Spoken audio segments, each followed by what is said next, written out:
Hello बच्चों। आज हम समझेंगे कि पहेलियां सिर्फ मजे के लिए नहीं होती, बल्कि वे हमें ज्ञान भी देती हैं।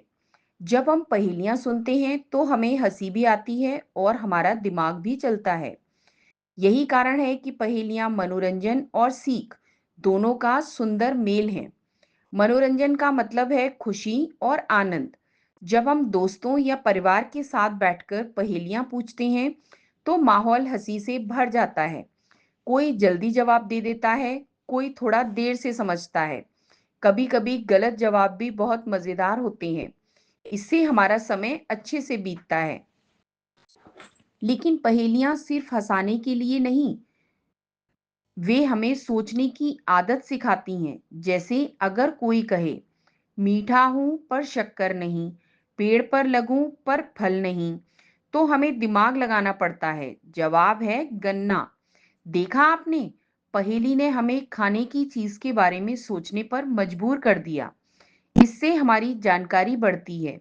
हम रंग, आकार, स्वाद और काम के आधार पर पहचान करना सीखते हैं।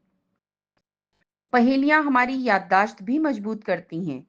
जब हम एक बार किसी पहेली का जवाब समझ लेते हैं, तो अगली बार जल्दी पहचान लेते हैं। इससे हमारा आत्मविश्वास बढ़ता है। पहेलियां हमें धैर्य और ध्यान सिखाती हैं। अगर हम ध्यान से ना सुने तो जवाब गलत हो सकता है। इसलिए पहेली हल करना एक तरह का अभ्यास है, सुनने, सोचने और समझने का। बच्चों, पढ़ाई भी तभी आसान लगती है जब उसमें थोड़ा मजा हो। पहेलियां उसी मजे का हिस्सा हैं। वे हमें सिखाती हैं कि सीखना बोझ नहीं, बल्कि आनंद हो सकता है। आज का एक छोटा सा काम, परिवार के साथ बैठकर 5 पहेलियां पूछिए और देखिए किसका जवाब सबसे ज्यादा सही निकलता है।